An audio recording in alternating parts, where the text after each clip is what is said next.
We live in interesting times for the headlines. The U.S. strike force has killed the top Iranian commander, Qasem Soleimani, on a U.S. strike on Baghdad's international airport. Meanwhile, a furious Iran threatened to avenge the killing of the top Iranian commander at Baghdad's international airport, raising fears of a wider regional conflict between the arch foes. And oil prices soared more than 4% on Friday following the news that the U.S. had killed the top Iranian general, fanning fresh fears of a conflict in the crude-rich region, with Tehran warning of retaliation.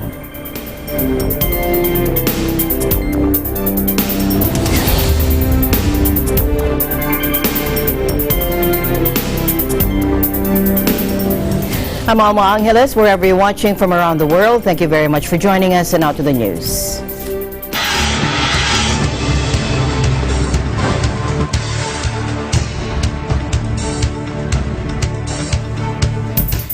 The U.S. strike force has killed the top Iranian commander, Qasem Soleimani, on a U.S. strike on Baghdad's international airport. The strike also reportedly killed Abu Mahdi al-Muhandis, the deputy commander of Iraqi paramilitary group Hashid Shabi.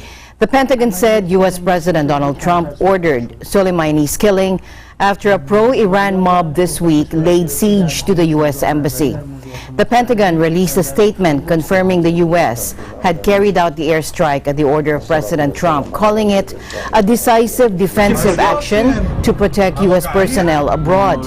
Tehran vowed revenge, dramatically upping the stakes in bitter tensions between Tehran and Washington. As the head of the Islamic Revolutionary Guard Corps elite Quds Force, Soleimani was one of Iran's most powerful men and was responsible for regional military policy in Iraq, Lebanon, Syria, and Yemen. Al-Muhandis was the head of Kaitab Hezbollah, a Shiite militia group that is part of the Iraq state-sanctioned PMF.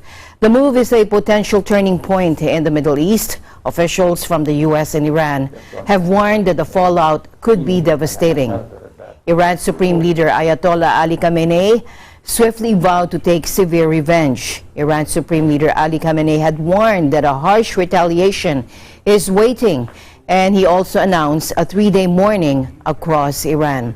He also said the killing of Soleimani, who he considered a close friend and confidant, would double the motivation of the resistance against the U.S. and Israel. Iranian Foreign Minister Javad Zarif called Friday's attack a dangerous and foolish escalation. The U.S. act of international terrorism targeting assassinating General Soleimani, the most effective force fighting Daesh or ISIS, Al-Nusra, Al-Qaeda, and others, is extremely a dangerous and foolish escalation. The U.S. bears responsibility for all consequences of its rogue adventurism. U.S. Senator Chris Murphy, a Democrat from Connecticut, warned that Soleimani's killing could spark a potential massive regional war. One reason we don't generally assassinate foreign political officials is the belief that such action will get more, not less, Americans killed, Murphy said on Twitter. And that should be our real and pressing grave worry tonight. The attack took place near the Baghdad International Airport's air cargo, the Iraqi military-run media cell said in a statement, and the media center also posted images of vehicles on fire. Supporters of Iranian-backed Iraqi paramilitary groups stormed the U.S. Embassy in Baghdad on Tuesday after U.S. raids on Sunday against Kataib Hezbollah militia bases. The U.S. had acted in response to a rocket attack days earlier that had killed an American contractor working in Iraq. Ties between the U.S. and Iran have deteriorated since Washington pulled out of the landmark nuclear deal with Tehran in 2018. It then reimposed crippling sanctions on Iran, aiming to choke off its oil exports. Meanwhile, the president of the European Council, Charles Michel, warned against further escalation in Iraq after U.S. forces killed an Iranian general. Take a look. The cycle of violence, provocations, and retaliations which we have witnessed in Iraq over the past few weeks has to stop Former Belgian Premier Charles Michel said further escalation must be avoided at all costs. He added, hours after a U.S. strike killed Iranian covert force commander Qasem Soleimani at Baghdad airport.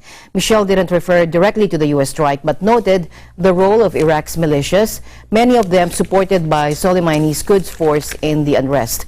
He also said the risk is a generalized flare-up of violence in the whole region and the rise of obscure forces of terrorism that thrive at the times of religious and nationalist tensions. Meanwhile, the world reacted with alarm on Friday after top Iranian commander Qasem Soleimani was killed in a U.S. strike in Iraq, with leaders appealing for restraint. Take a look. China appeals for restraint from all sides, especially the United States. Take a look. 我们敦促有关各方，特别是美方，要保持冷静克制，避免紧张局势进一步升级。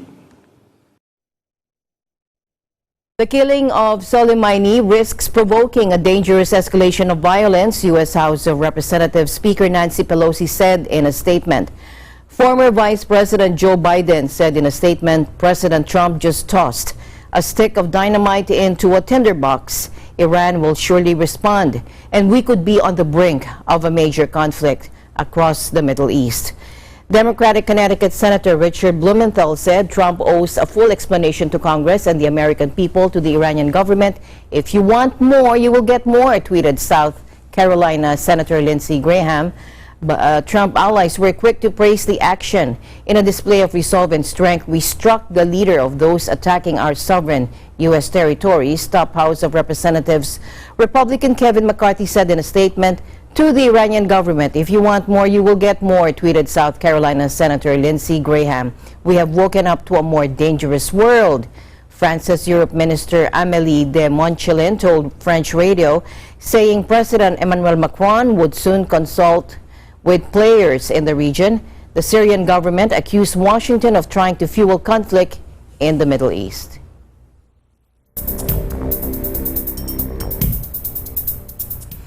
The U.S. Embassy in Baghdad has called on all American citizens to leave Iraq immediately. It comes just as the top Iranian general was killed in a U.S. airstrike in the capital, causing a prominent Iraqi cleric to call an anti-U.S. army to arms. Soleimani's assassination was ordered by President Trump.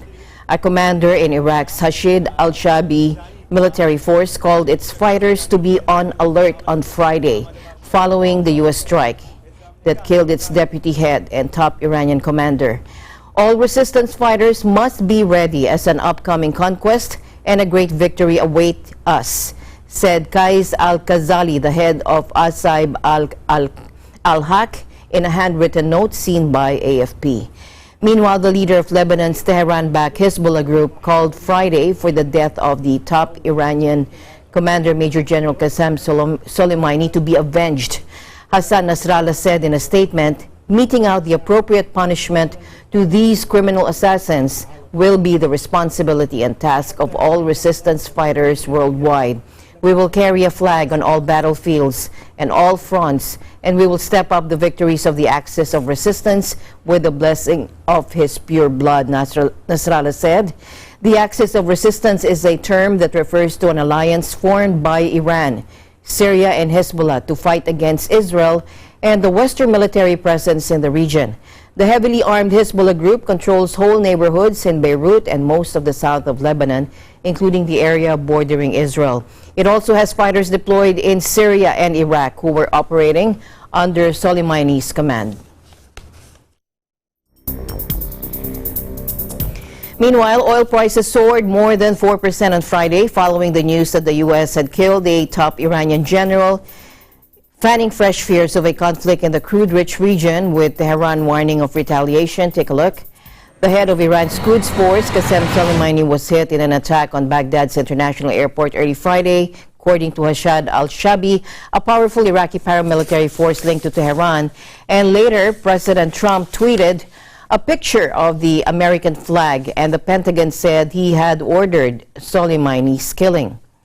And Iran's supreme leader, Ayatollah Ali Khamenei, warned of severe revenge for the criminals who bloodied their foul hands with his blood, he said, while the country's foreign minister called the move a dangerous escalation. Now, Brent oil surged 4.4% to $69.16, and the WTI jumped 4.3% to $63.84 as investors grow increasingly worried about the effects of a possible flare-up in the Middle East on supplies of the commodity. This is more than just bloodying Iran's nose, according to Axie trader Stephen Innes. This is an aggressive show of force and an outright provocation that could trigger another Middle East war, he said. Oil prices saw a record surge in September after attacks on two Saudi Arabian facilities briefly slashed output in the world's top exporter by half, with President Trump blaming Iran for the attack and previous other blasts on tankers in the Gulf last year. Meanwhile, residents in Tehran reacted to the death of the top Iranian commander Qasem Soleimani during a U.S. strike on Baghdad. Take a look.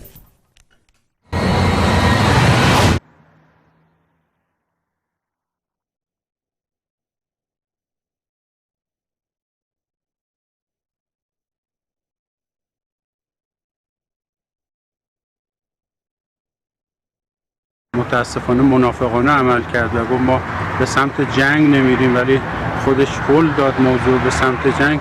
باید خویشتن‌داری کنن و موضوع رو هدایت و رهبری کنن که تنش منطقه بیشتر نشه، چون میتونه عواقب خیلی سختی برای کشورهای منطقه داشته باشه. مطمئنا خشونت‌ها رو بیشتر میکنه، ولی من اصولا با خشونت، با جنگ و دعوا و اینها طبیعتاً سازگار نیست و موافق نیستم. من فکر میکنم که انسان هرچی بتونه با مذاکره، با صلح، با دوستی پیش بره و به هدفش نزدیکتر بشه، از این راه خیلی بهتره.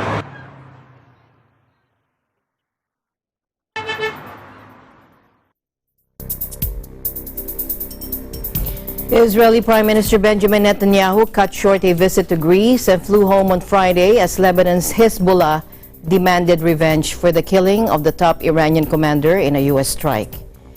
Following Friday morning's killing of Major General Qasem Soleimani, Lebanon's Iran-backed Hezbollah movement called for the missile strike by Israel's closest ally to be avenged.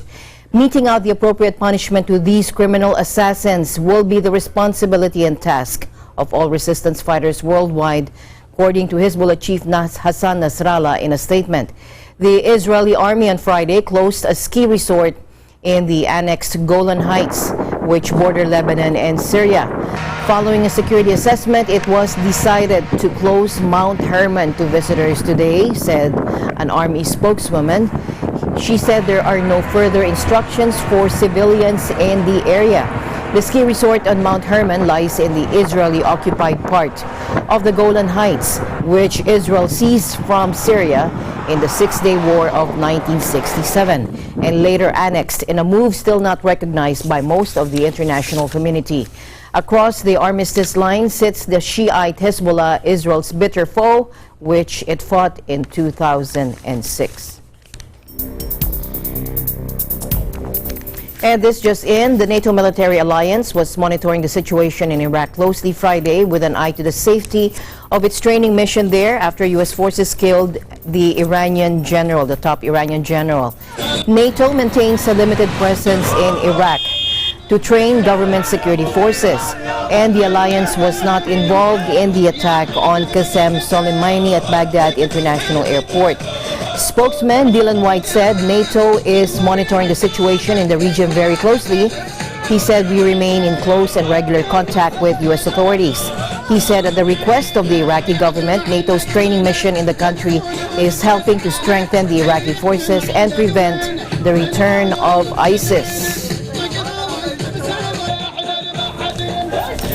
More reactions, this time from Moscow. It warned that the U.S. killing of top Iranian commander Qasem Soleimani in Iraq would boost tensions across the Middle East. The killing of Soleimani was an adventurous step that will increase tensions throughout the region. News agencies RIA Novosti and TASS quoted the foreign ministry as saying, Russia and Iran are key allies in the Middle East, with the militaries of both countries backing President Bashar al-Assad's regime in Syria.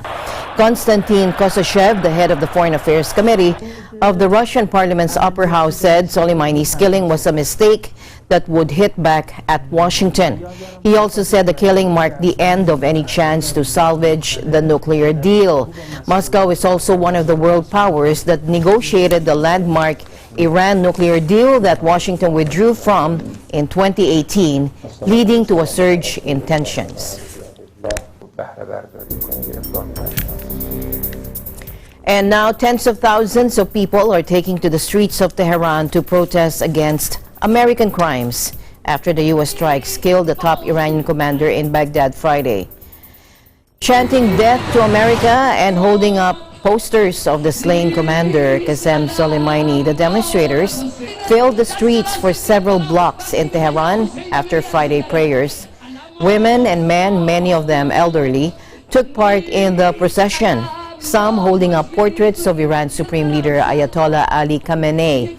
The axis of any evil is America, the motto of religion, and the Quran is "Death to America," they said in unison. State news agency IRNA said there were similar demonstrations in the cities of Arak, Bojnurd, Hamedan, Hormozgan, Sanadaj, Semnan, Shiraz, and Yazid.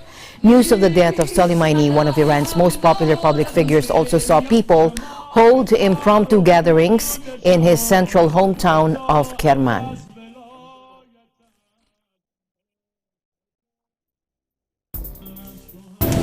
And the news continues here on Eagle News. We'll be right back.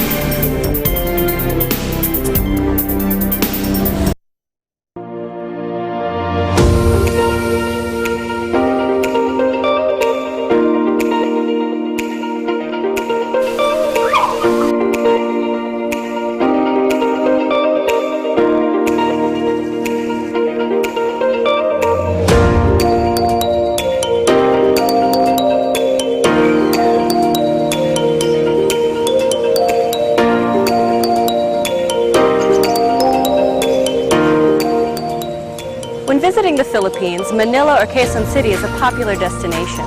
But oftentimes the hustle and bustle of the city can be more stressful on your vacation. So when you feel the need to reconnect to nature or relax again, there's a beautiful oasis just outside of the city called the Garden at Ciudad de Victoria.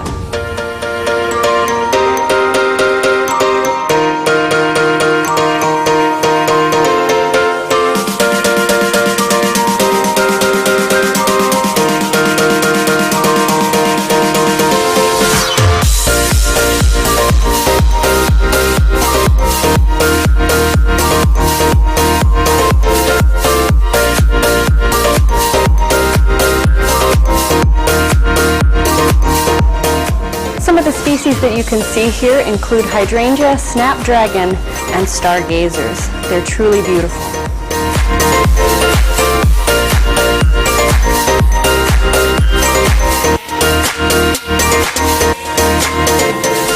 The gardens at Ciudad de Victoria are so peaceful, tranquil, and beautiful that it's become a haven for young couples and a very popular venue for engagement photos.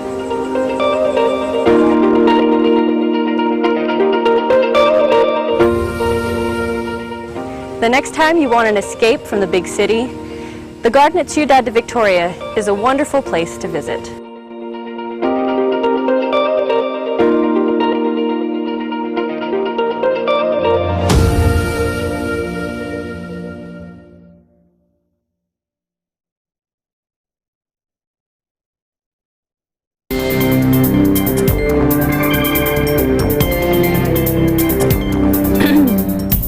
The black box from a Taiwanese helicopter that crashed, killing its military chief, has been recovered, according to the Defense Ministry. The island is in mourning after the Black Hawk carrying the Chief of General Staff, Shen Yimeng, and 7 senior officers smashed into the mountains near Taipei on Thursday, just days ahead of national elections. The general and his entourage were on a routine mission to visit soldiers in the northeast for the upcoming Lunar New Year. Investigators located the military helicopter's flight data recorder on Friday, and it will be analyzed to help determine the cause of the crash. Shen, 62, was the highest-ranking Taiwanese military official to die while on duty. The UH-60M helicopter was carrying 13 people in total, with 5 surviving the crash. It disappeared from radar less than 15 minutes after taking off and did not send a distress call before it perished. Taiwan has grounded more than 50 Black Hawks in military and government service for safety checks, and the crash comes ahead of January 11 polls when the island will elect a new president and parliament.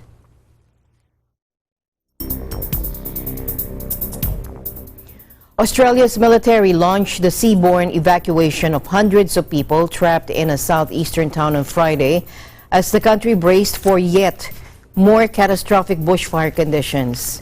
Prime Minister Scott Morrison said around 1,000 people should have been evacuated out of the area by this afternoon. Take a look. Our concerns are obviously now looking out over the next sort of 24-hour, 48-hour period. This is a ferocious fire that is still out there, and the climatic conditions are going to be very difficult to contain that in the next 24 to 48 hours. That's why the evacuation messages are so incredibly important. These fires are at a scale that has been said on many occasions now, unprecedented, particularly for this time of year and the length of the fire season and the absence of the dousing rain that can tend to see some of these larger fires getting under control under different circumstances. But that's not what's present here. But what is present here, as I saw out at Lucknow this morning, is the tremendous community spirit, the greatness of Australians in these times of great difficulty. And as a reminder today, this is a time to focus on the task in front of us and coming together and working closely together. I can assure you that is happening absolutely between the Commonwealth and the state government. The Premier here in Victoria and I are in constant contact, and those in New South Wales should know that that is also the case there in New South Wales. But in particular here, what I've been pleased to see is the community spirit, the community response.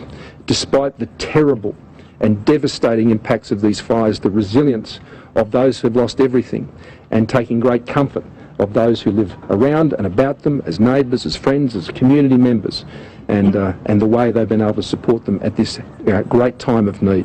That, combined with the tremendous experience and professionalism of the people who are working out of this very building, and the support they're being provided by the Australian Defence Force, providing every plane, every ship, every truck that is necessary to ensure we continue to supply these communities and support them in every possible way we can. A Navy landing craft from HMAS Jules docked in the town of Malakuta, where residents who had been stuck on the foreshore since New Year's Eve clambered aboard with family, pets, and a few belongings. At least 20 people have died, dozens are missing, more than 1,300 homes have been damaged in an unprecedented months-long bushfire crisis that has torched an area roughly double the size of Belgium or Hawaii. And with temperatures expected to rise well above 40 degrees Celsius or 104 degrees Fahrenheit again on Saturday, a state of emergency has been declared across much of Australia's heavily populated southeast.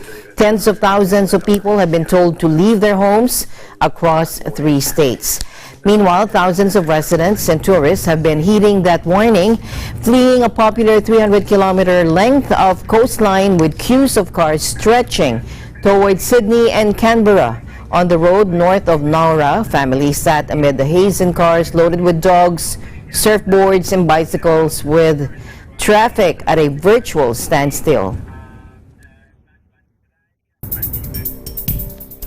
Meanwhile, Australian Prime Minister Scott Morrison received a less than warm welcome on Thursday when he visited the coastal town of Cobargo, with residents shouting, "You're not welcome here," and a firefighter refusing to shake his hand. Take a look. I'll get him to give you a lift. He's a working man. Just standing there. How much money for our forgotten corner of New South Wales, Mr Prime Minister? How come we only had 4 trucks to defend our town? Because our town doesn't have a lot of money, but we have hearts of gold, Mr Prime Minister. It's really rude, mate. It really is. Nah, you're an idiot, mate.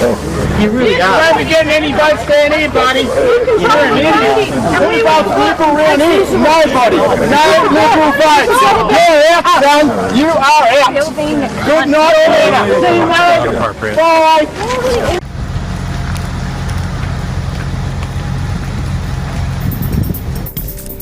In other news, U.S. President Donald Trump warned his Turkish counterpart Recep Tayyip Erdogan against any foreign interference in Libya.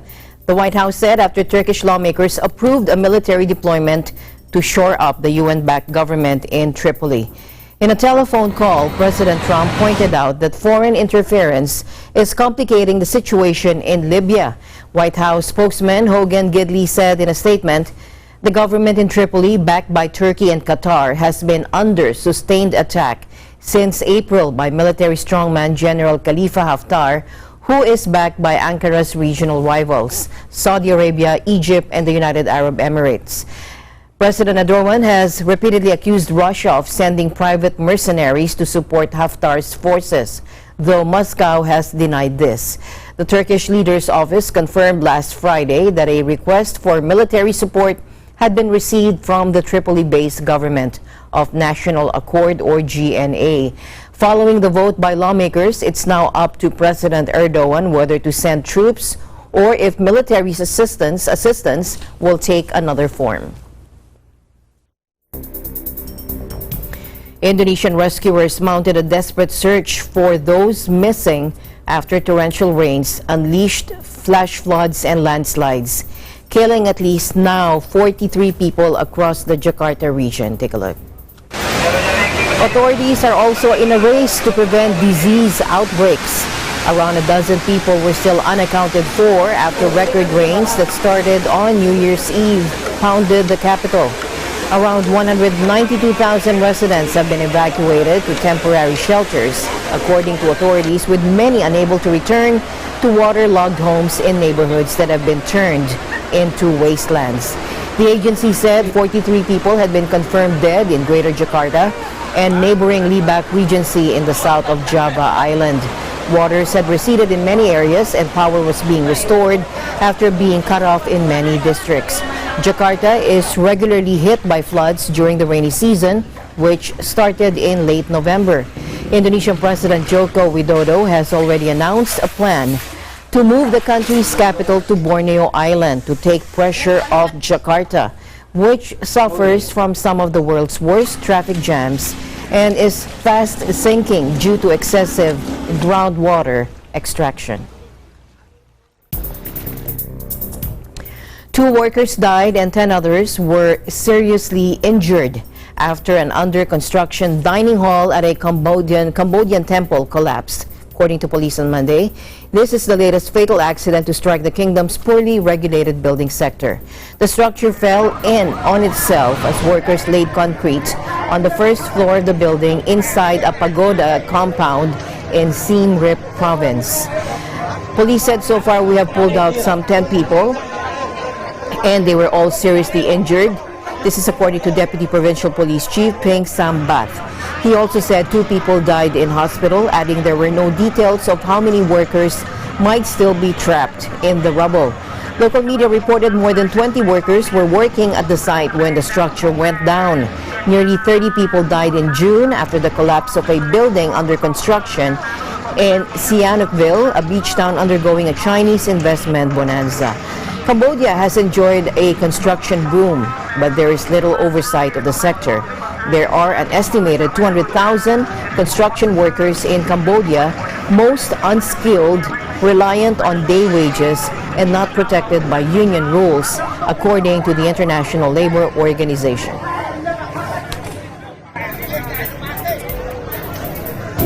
And we'll be back with more right after this break.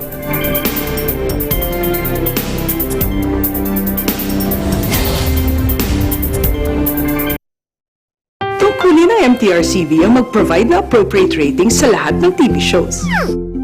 Para ugaliin ng pamilya ang responsableng panonood. Teamwork tayo, parents! Rated G, good for all! Oops, rated PG! Dapat may mga magulang para sagutin ang mga tanong ng kabataan. Grabe, rated SPG, maselan! Higpitan ang paggabay.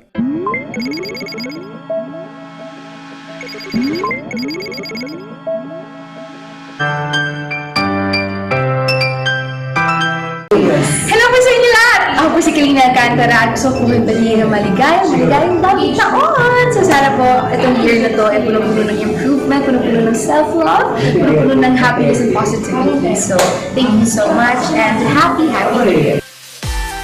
Get the sound break! Happy Happy New Year! Happy New Year!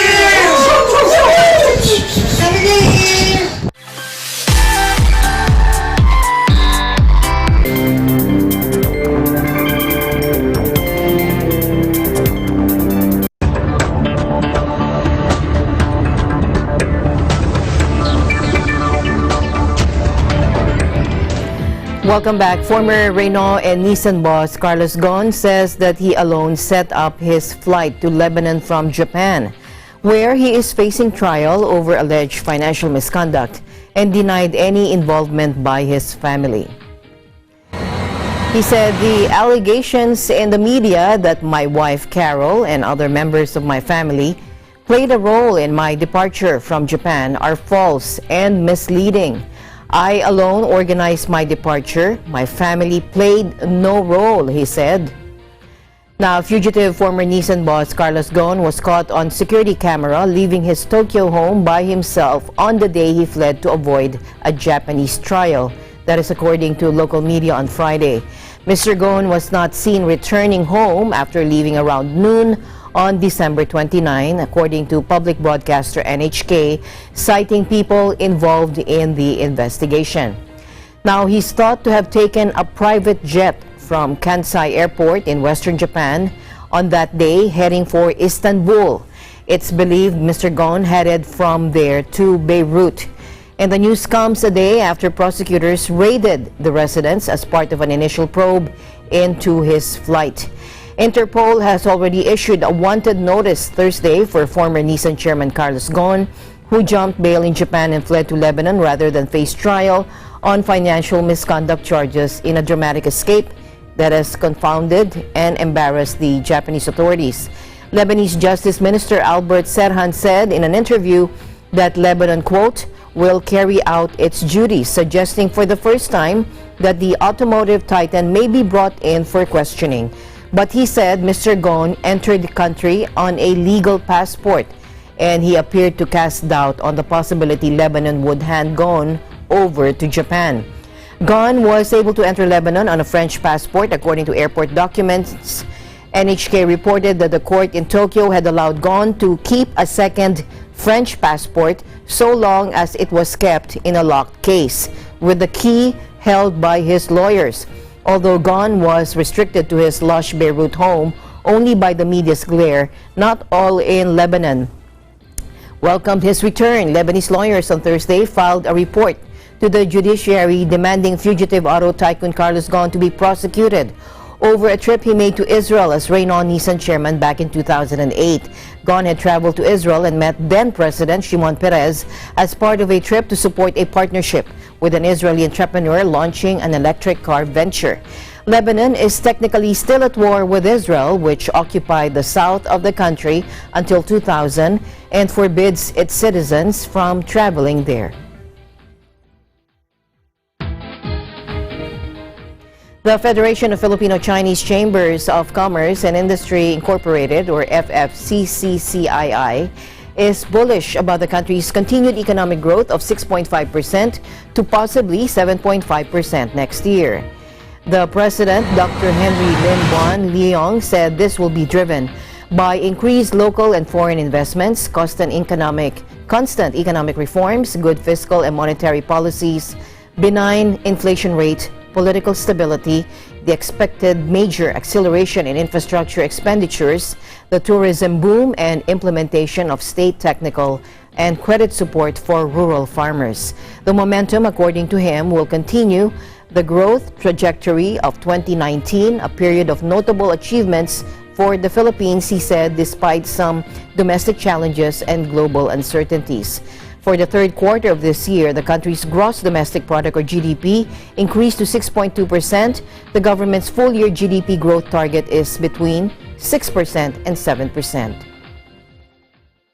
We believe this means that the government poverty alleviation and social economic reforms in its anti-crime campaign are succeeding in helping social progress. In the new year 2020, we at the FFCCCI are very optimistic about our strong and resilient Philippine economy growth of 6.5% to possibly 7.5% due to the increased domestic and foreign investment, continuing economic reforms with fiscal and monetary policies, benign inflation rate. 2010 to 2019, these are the golden age of the Philippines because we grew by 6.3 in the average, and we know 2020 will even be better because our budget is going to be signed on Monday, which is 4.1 trillion, plus we have 400 billion left with the 2019. So this is definitely going to help our economy. According also to the businessman, some of the major developments that provide impetus to the country's improved economy are lower inflation, interest rates, and rice prices, and the booming tourism industry due to mainly successes in the government's pragmatic independent foreign policy and persistent anti-crime campaign. Apart from the vibrant economy, these milestones also contributed to the continued popularity of President Duterte, whose approval rating reached 87% in the fourth quarter of 2019. In his personal capacity, the FFCCCII president advocates a Masagana 300 program in partnership with Secretary Joey Concepcion's Go Negosyo non-government organization to encourage the estimated 2 million Filipino rice farmers to boost rice production to 300 kavans per hectare. The chamber, on the other hand, is backing the government's drive for a grade A investment ratings for the Philippines from international credit rating agencies. In other business news, the unemployment rate in Europe's top economy, Germany, held steady close to historic lows in December, according to official data on Friday, a relief after a second successive year squeaking by recession. While the number of workers out of a job increased by 8,000, that was not enough to shift the jobless rate higher than its long-held 5%, the BA Federal Labor Agency said in seasonally adjusted figures. Continued labor market strength has buttressed German domestic demand, even as the export-oriented industrial sector suffered the effects of U.S.-led trade wars in recent months. In absolute figures, less indicative of underlying trends, but widely used in public debate, the unemployed count grew by 47,000 to more than 2.2 million people. Data released last month showed the first fall in German industrial employment in a decade, with the mighty car sector suffering disproportionate losses. But car makers in particular are battling falling demand and a pricey transition to electric and connected mobility. Several major manufacturers, including Volkswagen and Mercedes-Benz, parent Daimler, have announced thousands of job cuts for the coming years. Many industries have suffered the knock-on effects of the U.S.-China trade war.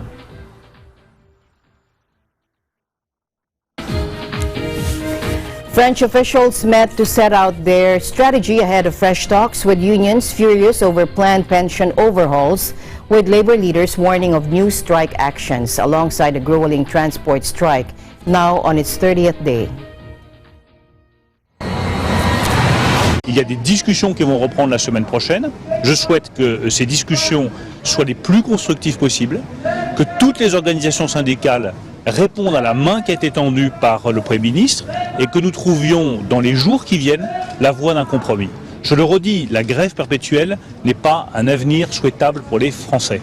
Ce n'est pas ça qui nous permettra de donner à nos compatriotes la liberté de travail, la sérénité, la prospérité à laquelle ils aspirent. Unions have roundly rejected plans to scrap France's 42 separate pension regimes for a single points-based system, which they say could require millions of people to work beyond the official retirement age of 62. President Emmanuel Macron insisted during his traditional New Year's Eve address that he would push ahead with the reform, which will be presented to his cabinet on January 22 ahead of parliamentary debate. He also said the new system is needed because most people are starting their careers later and are living longer. But he promised that people with particularly arduous jobs would still be allowed to retire early, a main sticking point in the talks with unions, along with a new pivot age of 64 to qualify for a full pension. The hardline CGT union has called for a 4-day blockade of the country's fuel refineries and depots starting Tuesday, when talks between unions and the government are to resume.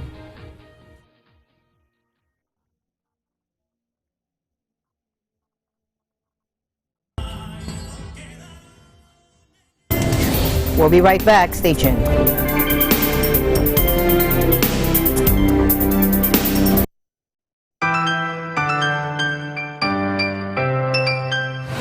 From the EBC Bureau here in Corpus Christi, Texas, we would like to greet the Eagle Broadcasting Corporation and all its viewers all over the world. Happy New Year! Yay! Hello from Dallas, Texas. I would like to wish our ABC viewers around the world a Happy New Year. I'm Anita Manawes, your Eagle News correspondent, 1 with 25. We're here in Pasadena, California for BandFest 2019, where marching bands like this one from Japan are getting ready to march in the 2020 Tournament of Roses Parade. And for all our viewers around the world, we just like to wish all of you Happy New Year! We are 125!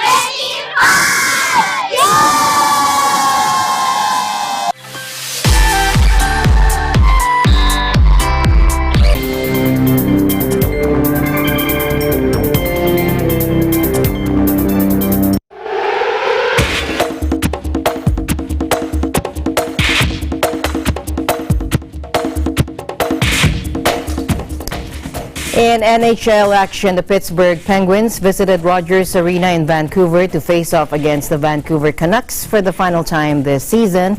Eagle News correspondent Anthony Sevilla reports. The Vancouver Canucks won their second straight home game, defeating the Pittsburgh Penguins 4-1 at Rogers Arena. Pettersson, Besser, Virtanen, and JT Miller all scored for Vancouver, while Jake Gensel scored the lone goal for Pittsburgh. The Penguins ended their 4-game winning streak after their loss to the Canucks. They struggled heavily in the first to generate offense. It was the first time since 2002 they were unable to record a shot in an entire period. It also marked only the 5th time in Canucks history that they held an opponent shotless in a period. The Penguins also had trouble staying out of the penalty box early on. 3 Pittsburgh players were penalized back-to-back in the first, which resulted in a 2-0 lead after 20 minutes. Like I said, it is what it is, and I thought we got a little bit unlucky there in the first period with some of those calls, and that's a tough situation to be in, taking all those penalties. But we did our best and we tried to battle through it. But if we had a better first period, I think we would have had a better chance. Good shooters, probably for the most part. They got threats all over the ice, and when you got so many threats, it's you can't just pay attention to one guy. So obviously that makes it tough to defend for sure. I think anytime that happens, I think especially early in the game, I think it takes a lot out of you. But I think at the end of the day, I think our team responded well. We just didn't put the puck in the net as much as we could have. We took the penalties tonight, and we haven't before, and I think they cost us tonight, and I think we just got to learn that lesson. I thought we had obviously a really good first period there, and they made obviously a strong push in the second, but I thought we regrouped and had a really good third period and kind of took everything away from them. So it was a huge 2 points for us tonight, and now we got to get another 2 next game. Elias Pettersson and JT Miller also continued to shine for Vancouver. Both Miller and Pettersson notched a goal and an assist in the win. Miller shared the similarities between his former team and this young Canucks team, while Pettersson explained the impact that JT Miller had on himself and to the team. Yeah, I learned a lot, and especially in Tampa. Obviously, that's one of the most elite power plays in the league, and I learned a lot being on there and how they react to teams' penalty kills and how they move it past team players. And I see a lot of similarities on this unit, just a lot younger. And there's a lot of nights we're working on really good and don't get any goals, and it's frustrating. But tonight was a good example. In that 5-on-3, you could definitely tell we wanted to score there. We finally did, and it was taken away, so it kind of sucks. But we're learning as the season goes on. I think that we want to be consistent, work hard, and we're finding a way to get it on both units right now, which is huge. He has a lot of experience. Saying and teaching me is small stuff, to play smarter with the puck and all that. So he's been really good for me to be able to talk with someone to learn. We feel comfortable playing with each other. Brock and JT are skilled guys, so it's easy to play with them, and we always want to work harder and create a lot. Pittsburgh looked to bounce back after the holiday break as they continued to wait for All-Star and team captain Sidney Crosby to return from injury. Vancouver will look to keep their momentum heading forward as they continue to fight for the last wildcard spot in the Western Conference. From Rogers Arena in Vancouver, Anthony Sevilla, Eagle News, always one with 25. Every first day of the year, the street of California come alive with dozens of beautiful rose floats, worked on by hundreds of hands. Our ABC team in Los Angeles gets up close with the float builders and learns the story behind the creations. Take a look.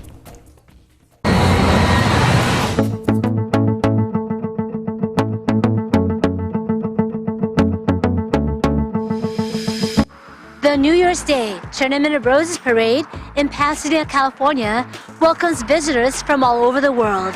And for those arriving a few days early, there's plenty of pre-2020 activities to do around town.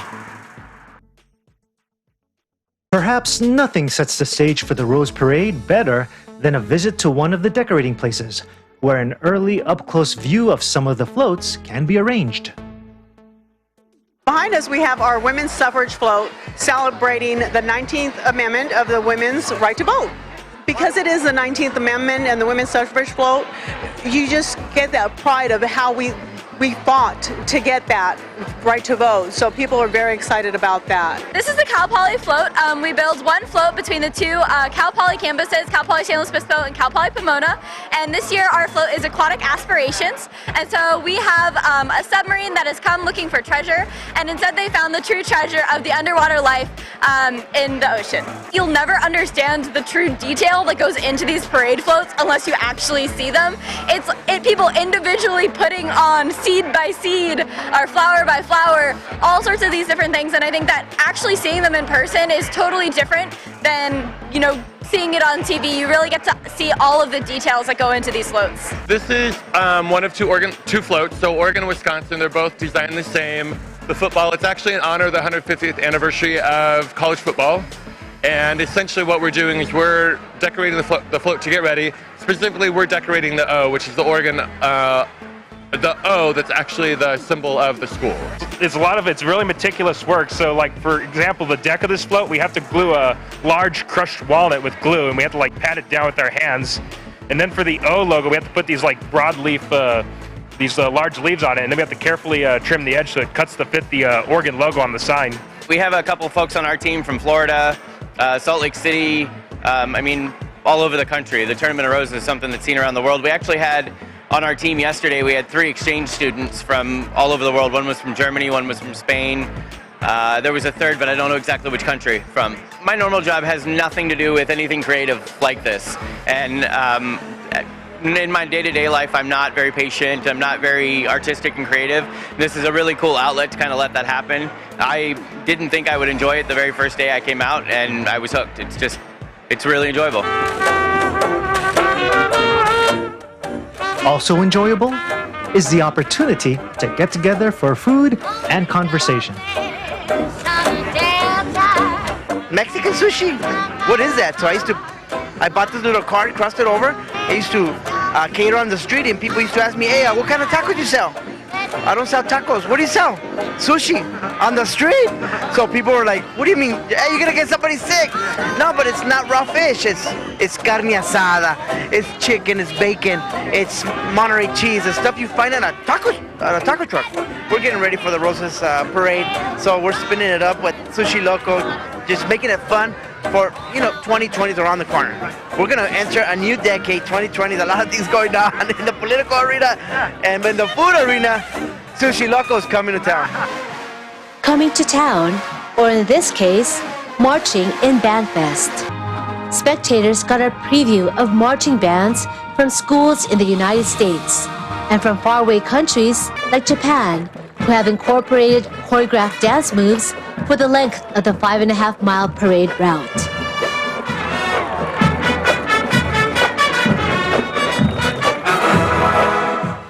Having already marched in the 2017 Tournament of Roses parade, one student is back to do it again, undaunted despite having a prosthetic leg.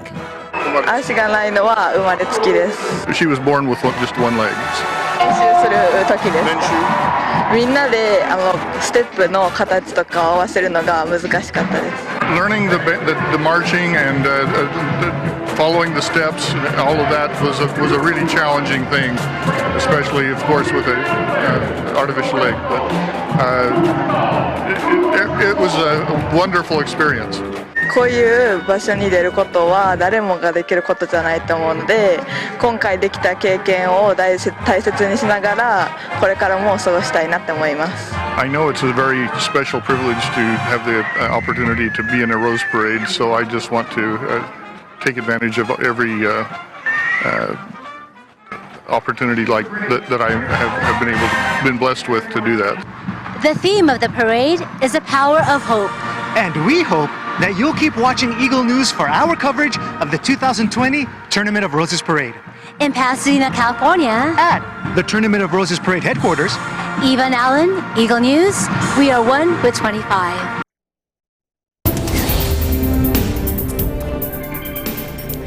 Thank you, guys, and that's the news for tonight. Join us online and here again tomorrow evening. From all of us here at Eagle News, I'm Alma Angeles, always 1 with 25. Good night.